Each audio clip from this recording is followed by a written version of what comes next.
आज क्लास 6 से हम लेकर आए हैं आपके लिए टेस्ट पेपर 10 और टेस्ट पेपर 10 परीक्षा की दृष्टि से बिल्कुल मोस्ट माना जाता है। जो भी एग्जाम में पेपर्स बनाया जाता है अधिकतर उसमें जो क्वेश्चंस हैं वो टेस्ट पेपर्स जो होते हैं आपके उनसे ही लिए जाते हैं। तो टेस्ट पेपर को आप ढंग से करना, जो भी टेस्ट पेपर आपको किए जाते हैं सबकी तैयारी बिल्कुल अच्छे तरीके से करनी है और अच्छे अच्छे नंबर्स आपको एग्जाम में लेकर आने हैं। तो देखो यहाँ पर टेस्ट पेपर 10 चल रहा है। क्वेश्चन है फाइंड द रेशियो ऑफ, और रेशियो का क्वेश्चन है। रेशियो हमने बता भी दिया है आपको कि कैसे सोल्व करते हैं। रेशियो में देखो ये जो यूनिट है वो सेम होना चाहिए। यहाँ पर सेंटीमीटर है और यहाँ पर मीटर है, तो यूनिट हम सेम कैसे करेंगे, लिखेंगे सबसे पहले इसको कन्वर्ट कर ले सेंटीमीटर में। हमको मालूम है, क्या मालूम है कि 1 मीटर में होते हैं 100 सेंटीमीटर होते हैं। तो इतने मीटर में कितने हो जाएंगे 1.05 metre equal to 1.05 multiply 100 centimetre मतलब 105 क्यों हो जाएंगे। 2 डिजिट जीरोज हैं तो 2 डिजिट का डेसिमल समझो हट गया, और ये डेसिमल का मल्टीप्लाई होता है, ये शॉर्ट मेथड होता है डेसिमल को हटाने के लिए। अब हम ये वैल्यू लगाएंगे यहां, तो लिखेंगे 90 सेंटीमीटर टू 105 सेंटीमीटर। इसको फ्रैक्शन में चेंज करेंगे, फ्रैक्शन में चेंज करेंगे तो 90 अपॉन 105 लिखेंगे। अब इन दोनों को हम क्रॉस करेंगे, कैंसिल करेंगे किसी नंबर से, किसी एक नंबर से। तो देखो इन दोनों का जो HCF है वो 15 है, 15 से काट दीजिए दोनों को, ये 6 टाइम और ये 7 टाइम आएगा 6/7। अभी ये आंसर है फ्रैक्शन में और हमें लाना है रेशो में, तो लिखेंगे रेशो इक्वल टू 6:7। बस इतना ही करना है क्वेश्चन को। इसके बाद है नंबर बी वाला। बी को यहां करते हैं, देखो 35 minutes to an hour, an means 1 hour. अब 1 आवर में कितने मिनट्स होते हैं, क्योंकि ये मिनट्स है ये आवर्स है, यूनिट सेम होना चाहिए तभी हम इसका रेशो फाइंड कर सकते हैं। तो यूनिट को सेम करेंगे तो लिखेंगे 35 मिनट टू 60 मिनट। आप इसको फ्रैक्शन में लिखिए, फ्रैक्शन में लिखेंगे 35/60। इनको कैंसिल करो, 5 से 7 टाइम, 5 से 12 टाइम, 7/12 आएगा और रेशो में लिख दो आंसर 7:12। बस ये हो जाएगा। तो दोनों को नोट कर लें और लाइक और कमेंट करना ना भूलें, लाइक और कमेंट अवश्य करें। अब आएगा इसका नंबर सी वाला पार्ट। सी में है 150 टू 2 लीटर।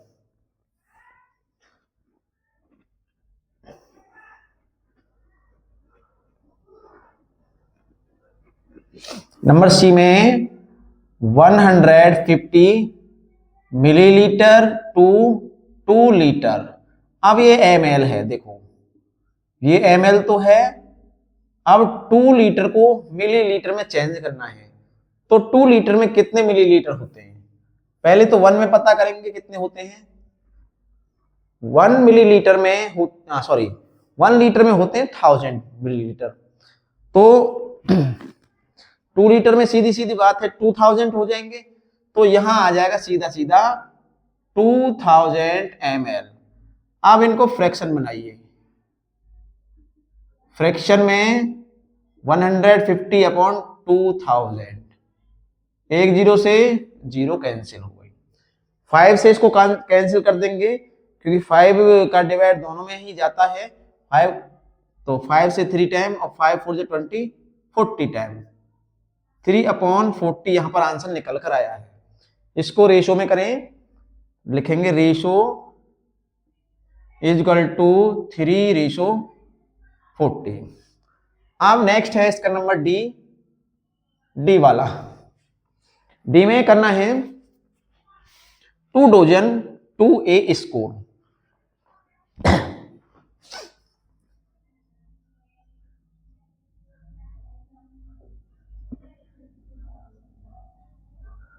ये है। अब देखो ये डोजन है, यहां स्कोर है।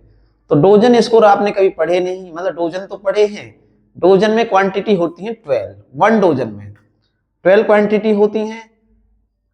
कहीं सुना नहीं होगा हमारे यहाँ आसपास, तो जो बनाना जो केले हैं वो डोजन के हिसाब से ही मिलते हैं। कहीं कहीं पर जो है वो वेट के हिसाब से मिलते हैं, केजी में। तो सबका अपना अपना वो है, लेकिन यहाँ के जो लोकल हैं वो सभी जानते हैं आसपास में कि डोजन से केले हैं तो डोजन में 12 क्वांटिटी होती हैं, इसलिए 2 डोजन में 24 क्वांटिटी हो जाएंगी। तो ये सीधा सीधा 24 लिख दीजिए। अब बात आता है स्कोर के लिए। स्कोर में कितने क्वांटिटी होती है? तो एक स्कोर में 20 क्वांटिटी होती है। यहां ध्यान रखना है आपको, स्कोर में कितनी होती है? 20 क्वांटिटी। इनको फ्रैक्शन बनाओ, 24/20। तो इसको हम कैंसिल कर सकते हैं 6 से, सॉरी 4 से, और ये 5 टाइम 6/5, और रेशो हो जाएगा 6:5। बस इतना है।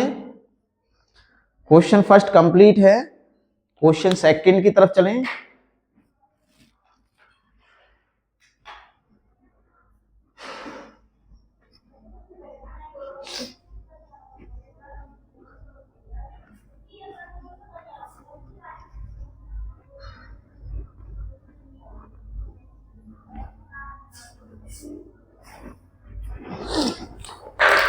सेकंड क्वेश्चन देखो क्या है, नंबर 2 वाला question 2, the ratio of zinc and copper.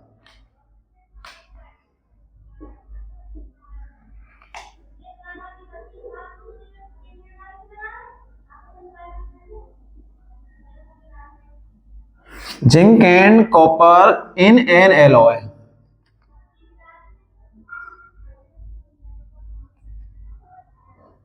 एक एलॉय आप जानते हो हैं कि एलॉय किसे कहते हैं? एलॉय एक घोल को कहते हैं। एक घोल होता है, जैसे चीनी का घोल कर डाल दीजिए, वाटर में चीनी डाल दीजिए ज्यादा सा, उसको घोलने लगिए, तो उसको घोल कहते हैं। और जिंक और कॉपर घोला गया है, क्वांटिटी में इज है 7:9। If the weight of copper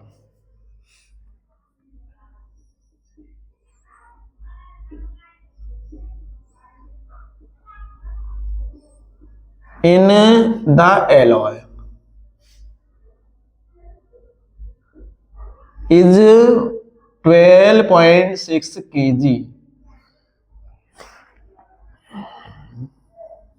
find the weight of zinc in it।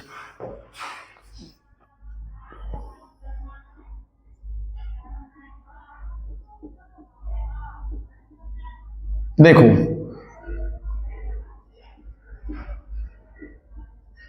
Solution को समझो कैसे। कॉपर और जिंक का रेशो दे रखा है 7 और 9, मतलब समझ लीजिए 7 टाइम कॉपर है, 9 टाइम उसमें जिंक है। मतलब ये घोल है, मानो ये एक घोल है, ये बर्तन है, पात्र। अब इसमें 7 टाइम कॉपर है और 7 टाइम जिंक है, 9 टाइम कॉपर है, तब मिलाकर ये घोल हुआ है पूरा पात्र में। तब मिलाकर क्या हुआ? घोल बना है किसी पात्र में, किसी बर्तन में। बर्तन बना लीजिए, ये बना हुआ है बर्तन है। अब इसमें घोल है, यानी 7 जिंक है और 9 कॉपर है। अब इसमें जो मात्रा दी हुई है, कॉपर का वेट दिया हुआ है इसमें, तो इसका वेट कितना होगा? तो इसका जो वेट है इसी के रेशो के अकॉर्डिंग ही तो होगा, जितना 8 है। यानी 7 kg अगर जिंक है तो 9 kg कॉपर है, 14 kg जिंक है तो 18 kg कॉपर है। 14 kg अगर जिंक है तो 18 को डबल हो जाएगा। रेशो में उसी के अकॉर्डिंग बढ़ता और घटता रहता है, दोनों की क्वांटिटी बराबर घटेगी और बराबर ही बढ़ेगी। तो हम इसमें क्या फाइंड करना है? वेट ऑफ जिंक का। लिखेंगे let the weight of zinc be x K G. आप लिखेंगे रेशो किसका, zinc and copper, zinc to copper कितना रेशो है, 7:9 दे रखा है क्वेश्चन में, 7 और 9 का है। अब जिंक कितना है हमारा, x केजी। अब केजी में कन्वर्ट कर दें तो जिंक हमारा x है और कॉपर कितना है, कॉपर दिया हुआ है 12.6 केजी।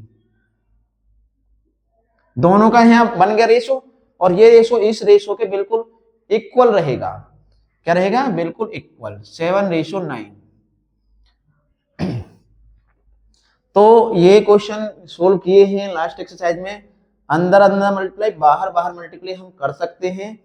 तो लिखेंगे x multiply 9 equal 12.6 multiply 7। x find करेंगे 12.6 मल्टीप्लाई 7 अपॉन में जाएगा 9। अब 9 से आराम से कैंसिल होगा तो कैंसिल कर देंगे। तो 9 से देखो कितने टाइम जाएगा इसमें डिवाइड, 9 1 जा 9, 9 1 जा 9, 3 बचेंगे, पॉइंट लगाए 36, 9 4 जा 36। देन x इक्वल टू आएगा 7 4 जा 28 का 8 कैरी 2, 7 1 जा 7 और 2 9। x आ गया है, x आ गया है। x क्या है यहां पर, जिंक का वेट दिया हुआ है, जिंक का। तो लिखेंगे hence the weight of zinc is equal to 9.8 kg। मतलब क्या है इसका, यदि उसमें कॉपर इतना केजी है तो जिंक इतना केजी होगा उस एलॉय में, उस घोल में। क्लियर है। अब हम चलेंगे क्वेश्चन नंबर 3 की तरफ।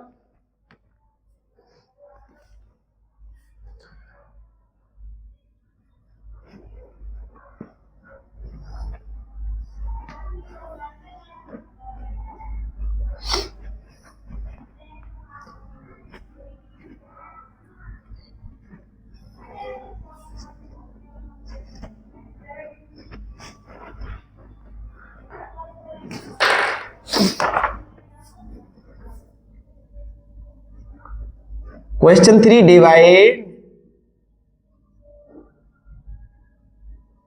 डिवाइड करना अमाउंट 1400 एमोंग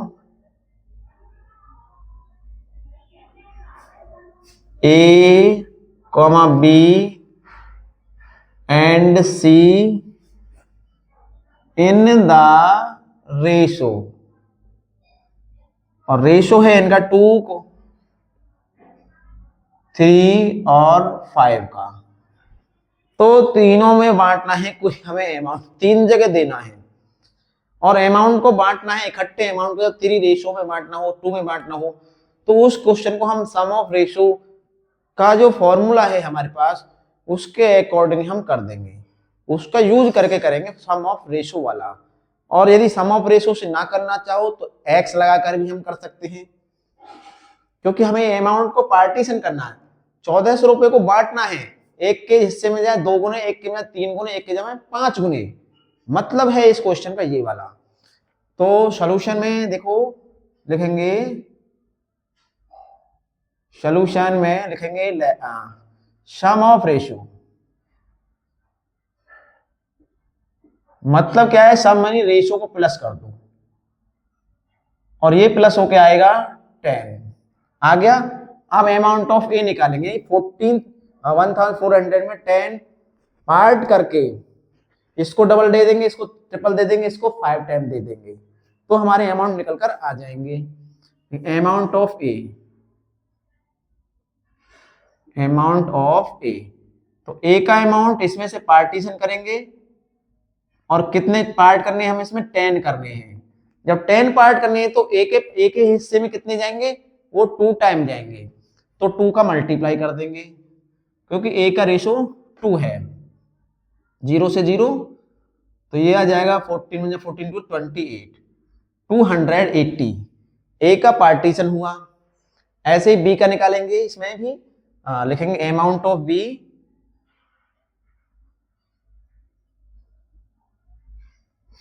बी का भी पार्टीशन करो, कितने करने हैं 10 पार्ट करने हैं।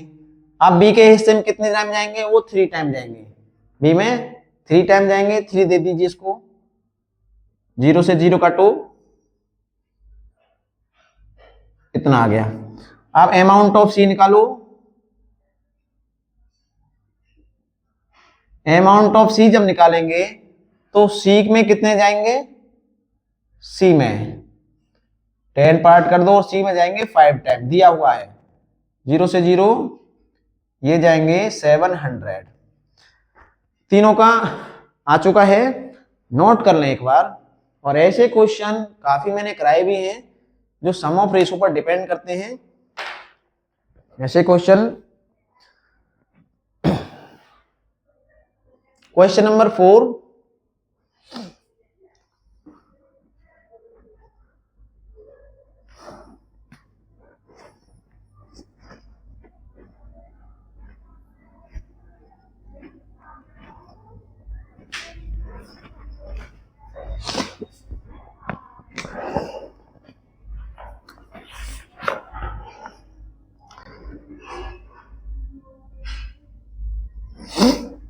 prove that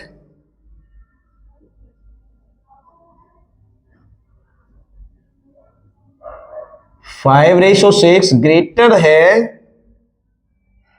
3:4 से। तो प्रूव दैट का मतलब होता है सिद्ध करना है, यानी सिद्ध करना है, हमें बताना है कि ये वाला जो रेशो है इस वाले रेशो से ज्यादा है।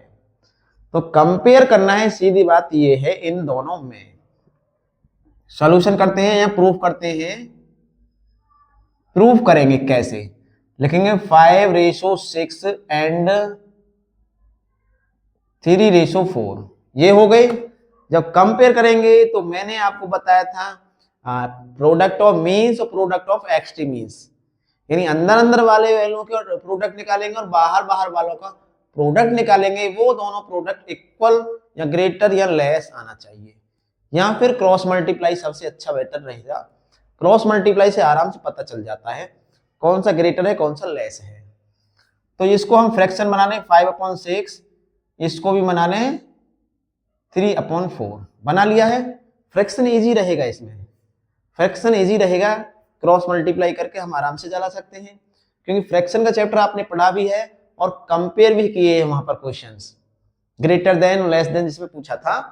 4 इधर जाएगा, 6 इधर जाएगा, क्रॉस मल्टीप्लाई करना है, एंड लगाइए 3 × 6, 4 5 20 एंड 6 3 18। अब जो 20 है ये ग्रेटर है 18 से, है नहीं है, ग्रेटर है, बड़ा है, तो ये किधर वाले वैल्यू से आए, इस रेशो से आया है। लिखेंगे सो दैट 5:6 ग्रेटर है 3:4 से, बस इतना करना है इसमें क्वेश्चन में।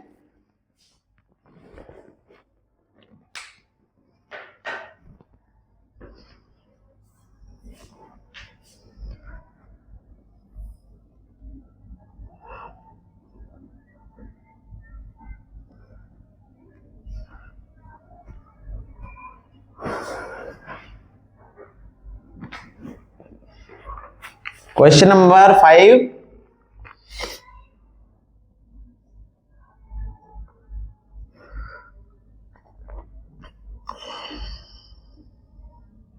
"40 men can finish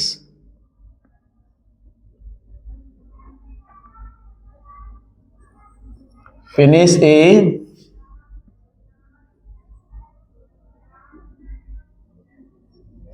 piece of work in 26 days, or how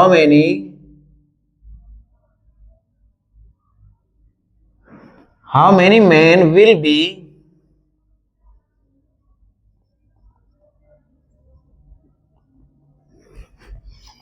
needed to finish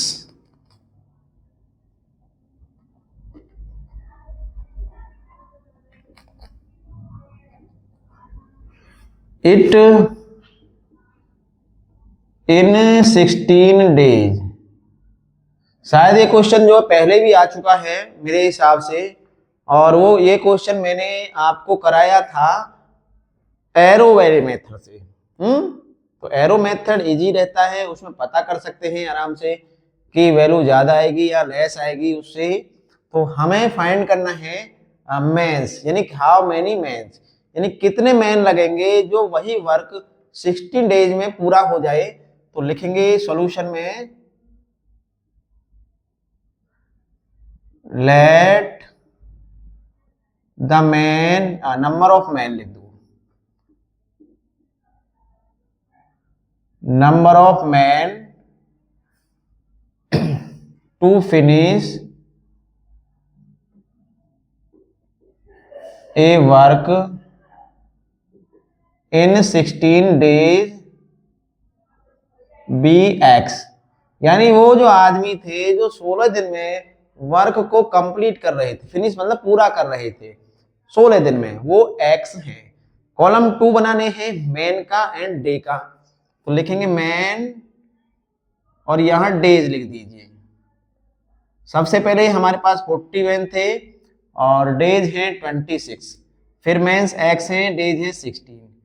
तो इसमें ये लगाओ एरो, ये तो लगेगा ही लगेगा, एक्स वाला तो लगता ही है, पहले से ही लगता है। अब इसमें लगाएंगे हम ऊपर आएगा या नीचे आएगा ये बताएंगे।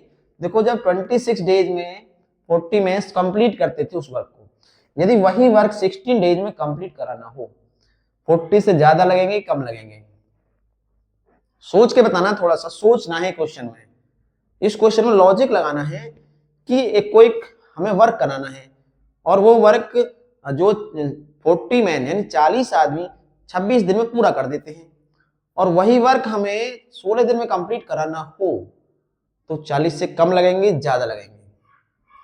ऑलरेडी 40 से ज्यादा ही लगेंगे, क्योंकि हमें वर्क जल्दी कंप्लीट कराना है तो ज्यादा लगेंगे। तो ज्यादा वैल्यू इन दोनों में कौन सी है? ज्यादा ऊपर वाली है, तो एरो ऊपर की तरफ हो जाएगा। इसे ऐसे कर देंगे, आप लिखेंगे वी हैव, इसे लिखेंगे एरो से नीचे जाएंगे और फिर इधर भी एरो से ऊपर जाएंगे, एरो की तरफ ये लिखते हैं, ऊपर से नीचे, नीचे से ऊपर, ऐसे लिखेंगे हम। अंदर अंदर बाहर बाहर एक्सट्रीमिस और मीन्स का मल्टीप्लाई हो जाएगा, x मल्टीप्लाई 16 और 26 मल्टीप्लाई 40। 16 डिवाइड में जाएगा, सीधी बात है, दे दो डिवाइड में 40 अपॉन 16, और 8 से 5 टाइम, 8 से 2 टाइम, 2 से 13 time, x is equal to 65 आएगा। Hence man is equal to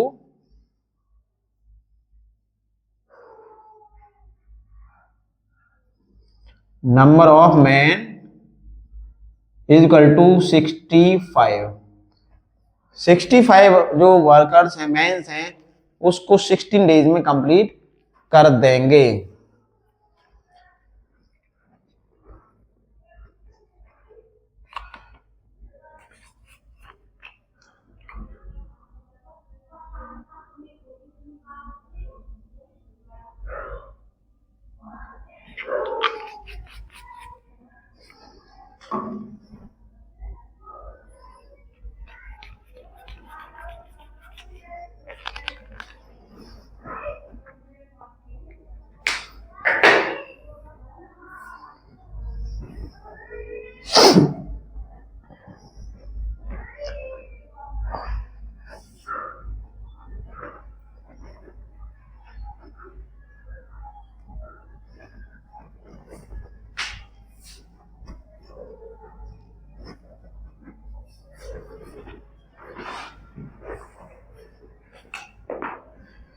question 6 है,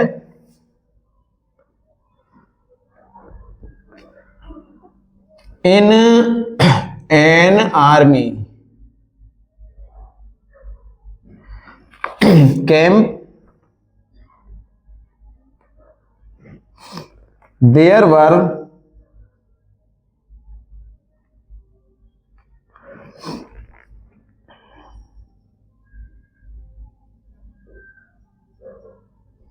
provisions for 425 men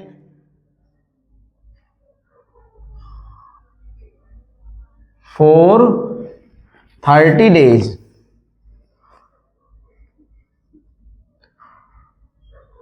How long did he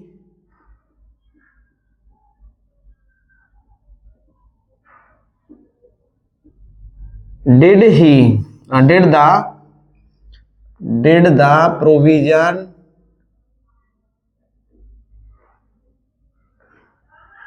last for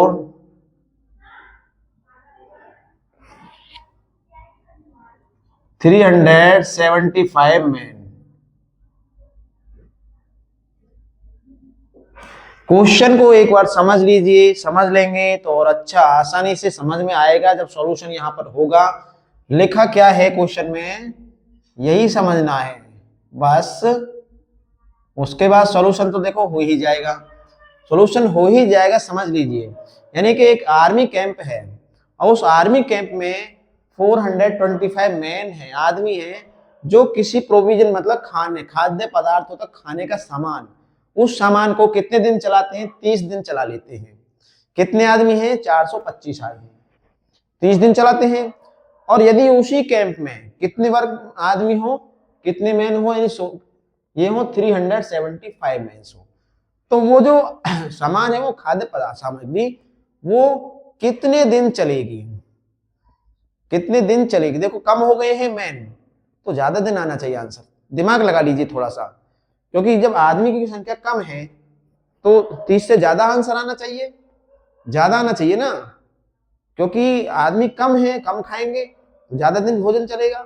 तो यही पता करना है हमें कि वो कितने दिन चलेगा। लिखेंगे let the number of required days be x, वो एक्स दिन चलेगा। कॉलम बनाएंगे डेज का और यहां बना लो मैन का। पहले डेज कितने दिन चलता था? 30 डेज। कितने मेंस थे? 425। इसके बाद कितने दिन चलना है? वो एक्स डेज, और मेंस है हमारे 375, तो ये तो नीचे आएगा ही आएगा। अब इसमें मैंने आपको पहले ही बता दिया था कि वो जो भोजन है, वो जो सामग्री है, जो सामान है, वो ज्यादा दिन चलेगा। अब ज्यादा वैल्यू कौन सी है, उसी की तरफ एरो हो जाएगा। नीचे को ज्यादा है तो नीचे एरो हो जाएगा, ऊपर वाली है तो ऊपर की तरफ हो जाएगा। तो इसमें ऊपर वाला है ग्रेटर, तो ऊपर की तरफ वैल्यू हो जाएगा। अब लिखो वी हैव लिखेंगे तो एरो से नीचे की तरफ आएंगे। 30:x प्रोपोर्शनल और 375:425। अंदर अंदर बाहर बाहर इसका कर लेंगे हम, जो भी करना है मल्टीप्लाई ही करते हैं। अब ये डिवाइड में जाएगा यहां से हटकर, अपॉन 375। देखो सीधी बात है, ये 3 से भी कैंसिल हो जाएगा, 25 से दोनों हो जाएंगे। तो पहले 3 से कर लेंगे, उसके बाद देख लेंगे। ये 3 से 10 बार हो जाएगा, 3 1 जा 3, 3 2 जा 6, 3 5 जा 15।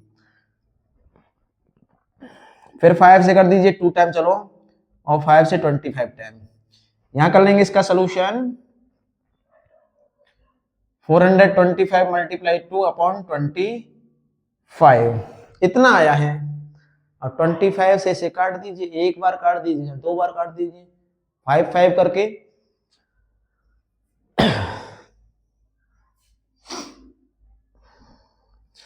चलो 5 8 जा 40 और 5 5 25, 5 टाइम कट गया, 5 से 17 टाइम कट गया। x इक्वल टू 72 जा 34 आया। लिख दो has man is equal to 34। जो आदमी है वो कितने होंगे? 34 हो जाएंगे। बताया था ना मैंने, ज्यादा दिन चलेगा, क्योंकि पहले जो वो चल रहा था 30 दिन चल रहा था, ओनली 30 डेज था। अब कितना निकल कर आया है? ये 34 निकल कर आया है।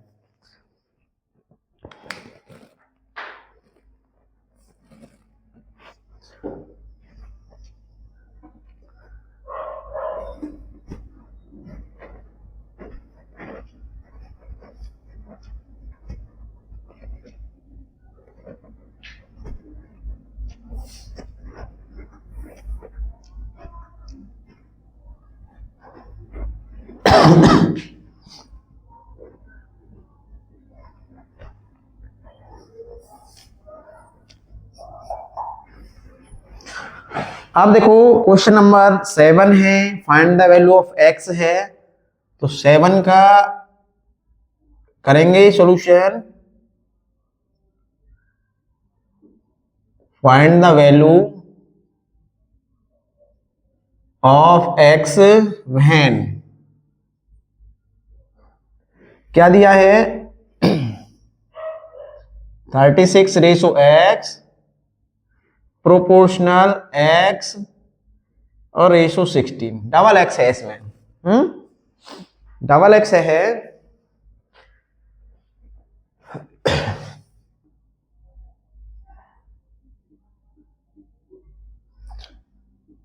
सॉल्यूशन में लिखो 36:x रेशो प्रोपोर्शनल है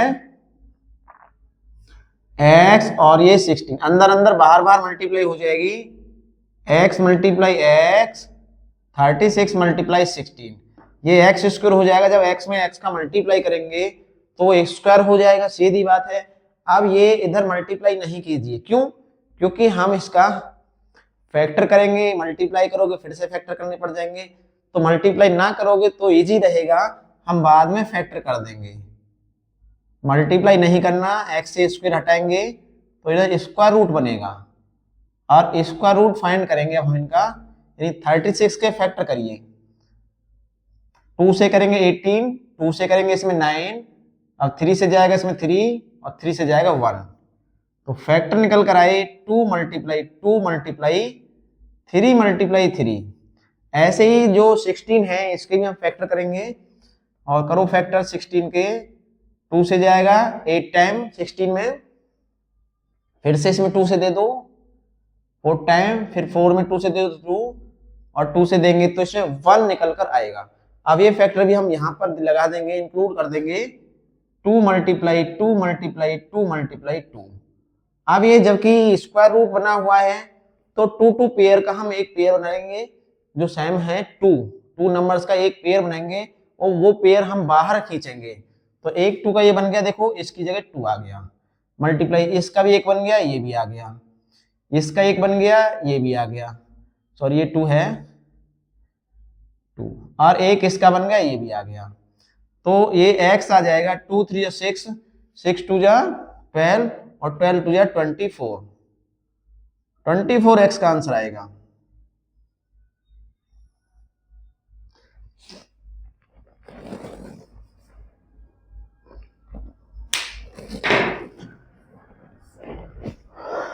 वीडियो को लाइक और कमेंट करना नहीं भूलिएगा, कमेंट पर विशेष ध्यान दें, ऐसे क्वेश्चंस आते हैं और आगे भी आपको आएंगे, यूजेबल क्वेश्चंस हैं, कॉम्पिटिटिव एग्जामों में ऐसे ही क्वेश्चन पूछे जाते हैं, रेशियो प्रोपोर्शनल वाले, और जैसे कैंप वाले हो गए, मैन वाले हो गए, वर्क वाले हो गए, ऐसे ही क्वेश्चंस आते हैं। तो इन क्वेश्चनों को आप ढंग से तैयार कर लें ताकि भविष्य में आपको परेशानी ना हो, ये भविष्य में याद रहे कि क्वेश्चनों का सॉल्यूशन कैसे होता है। अब नंबर 8 है आज का क्वेश्चन,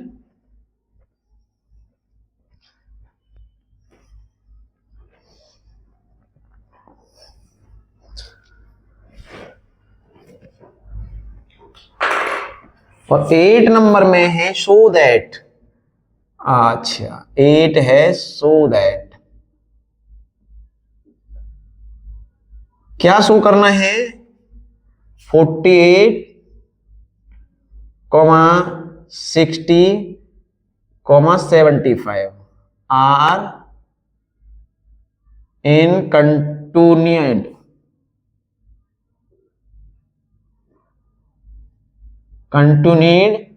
प्रोपोर्शनल।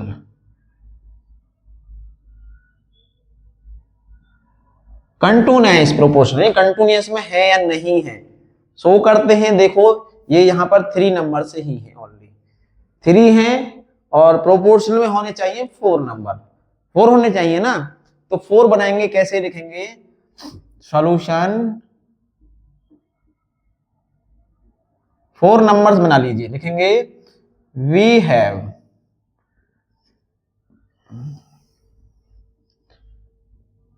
48 ratio 60 proportional 60:75। अगर ये इक्वल आता है वैल्यू, मतलब प्रोपोर्शन में हो जाते हैं इक्वल, तो यस लिख देंगे, नहीं तो हम नो लिख देंगे। इतना करना है। अब हमें सॉल्यूशन मीन्स का प्रोडक्ट और एक्सट्री मीन्स का प्रोडक्ट निकालना है। तो लिखेंगे हम 60 × 60, या फिर ऐसा करिए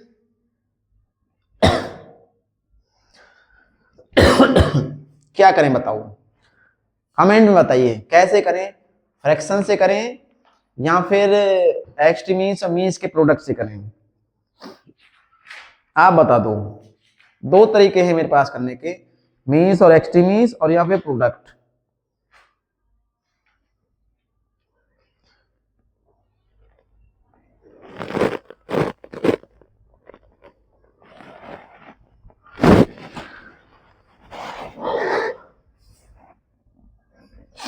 देखो, प्रोडक्ट ऑफ मीन्स का मतलब है मध्य वाले, जो मध्य वाले नंबर्स हैं उनका प्रोडक्ट मीन्स मल्टीप्लाई कर दो। तो मल्टीप्लाई होगा, देखो 60 × 60, सीधा सीधा आ जाएगा 0 0 6 6 या 36। अब इनका निकालेंगे, लिखेंगे प्रोडक्ट ऑफ एक्सट्रीम्स, यानी कि 48 × 75।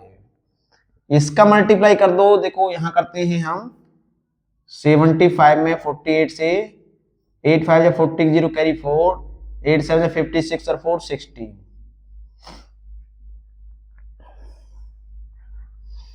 4 5 20 4 से 7 28 और 2 30 ऐड कर दो, इतना ही आया भैया, बिल्कुल सेम टू सेम आ रहा है।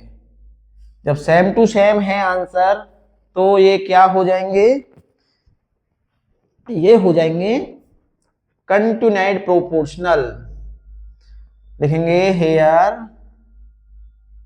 Product of means is equal to product of extreme so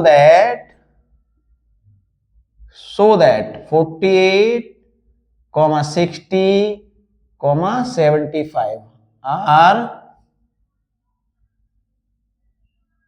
continued proportional।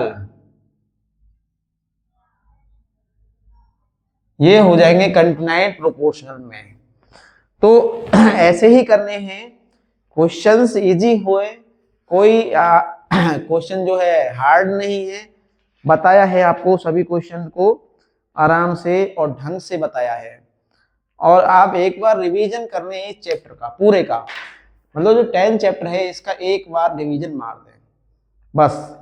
तो एक बार रिवीजन मारने पर ही ये आपको स्थायी हो जाएंगे, फिर बार बार देखने की आवश्यकता नहीं रहेगी।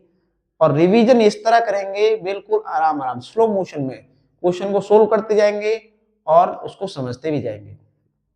मिलेंगे आप नेक्स्ट, आपका है चैप्टर लाइन रे एंड लाइन सेगमेंट रे एंड लाइन, चैप्टर का नाम नेक्स्ट है। मिलेंगे नेक्स्ट वीडियो के साथ, और लाइक करके जाइए, कमेंट करके जाइए, समझ में आया है तो बिल्कुल लिख के जाइए कमेंट में, ताकि मुझे भी फीडबैक मिलता रहे।